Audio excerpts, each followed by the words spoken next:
Hello everybody, welcome to Wild Boy Movies, the place to talk movies. And today, we're going to be reviewing The MouseTrap, one of the first Mickey Mouse horror movies since he has entered the public domain, at least the Steamboat Willie version of Mickey Mouse.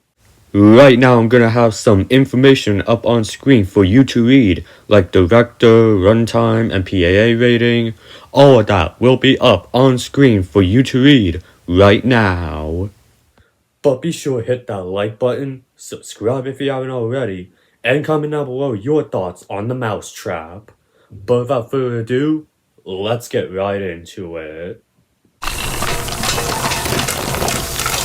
Alright, starting off, I gotta say, there are some shots in this movie that look pretty good and definitely looks good for like a low budget movie because yes, just like with the previous public domain horror movies like the Winnie the Pooh, Blood and Honey movies, this is made on a relatively low budget.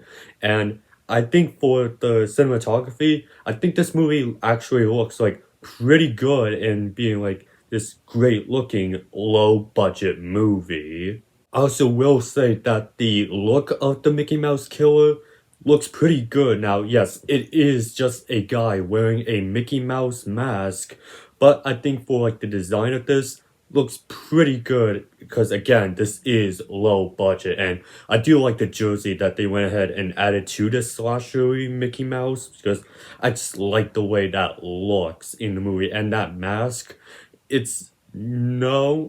They probably shouldn't have gone with a man wearing a Mickey mask, but again, this is low budget and they don't have the money for like prosthetic work, so this is the best they could do. And yeah, I think this look is well suitable for this version of a Mickey Mouse horror movie.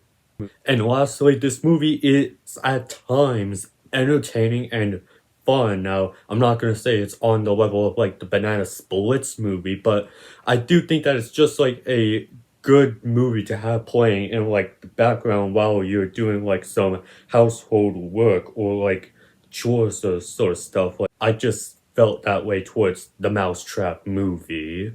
And well, that's where all the pros end for this movie. And yeah, this genuinely really isn't a good movie, but I'm not gonna say that this is a bad movie at all. I find this movie to be okay, to be decent, and there are a lot of things holding it back from being a good movie, so let's go into the cons.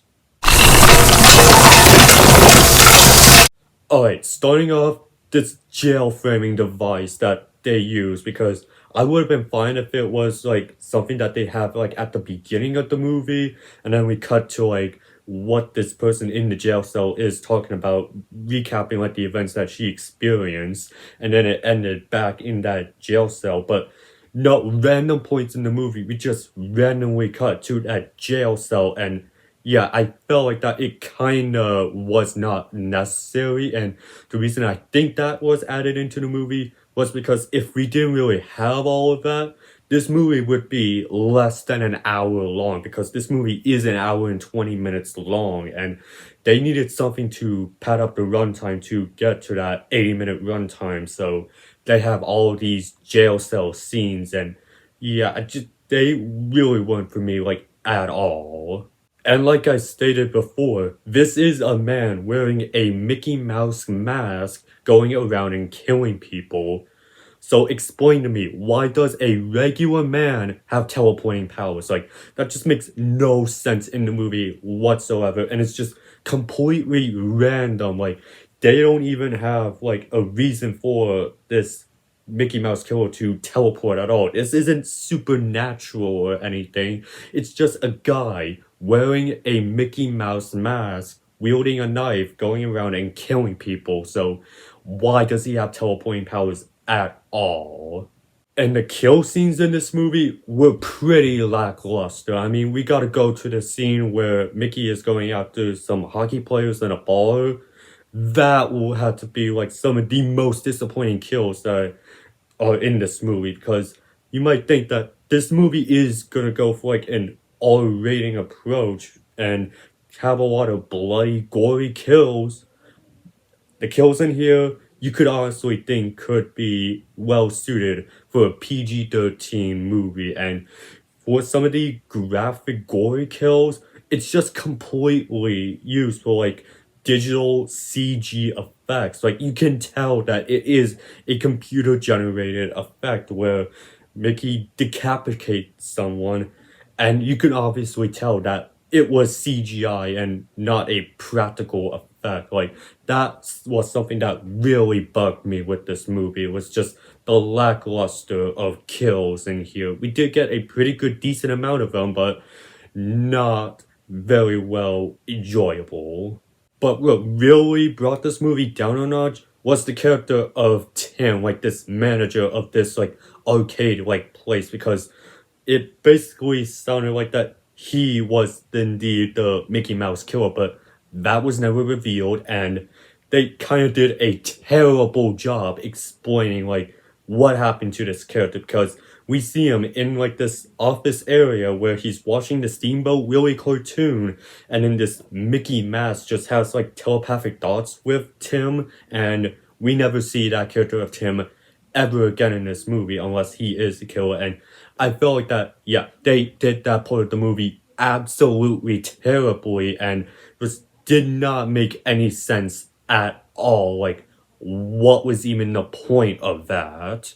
But like at the end of the day, I wasn't expecting this movie to be amazing or a masterpiece or anything. I was just hoping that it would be like on the par of like Winnie the Pooh, Blood and Honey 2, and this movie just was not as good as Blood and Honey 2. Now, funny thing is, I saw both the MouseTrap and Blood and Honey 2 the exact same day. Like, I just had them on back to back, and yeah, I felt like that Blood and Honey 2 was the better movie, but the Mousetrap wasn't particularly a bad movie. It did have its moments where it could have been a good movie, but there was just these problems that held it back from being a good movie, and it just ended up being a decent or okay movie at best. So for my scorecard, I'm gonna give the Mousetrap 3 stars, with the score out of 10 being 6.5 out of 10, with the percentage being 65%, with a grade of D, with my final verdict being decent but could have been better. But that was my review of the Mousetrap. Let's go ahead and have our fingers crossed that the new Mickey Mouse horror movie that is coming out, Screamboat, starring David Howard Thornton, is much better than this movie. But leave your thoughts on this movie down in the comment section, and while you're at it, be sure to hit that like button, subscribe if you haven't already, and I will see you in the next video, and have a great day.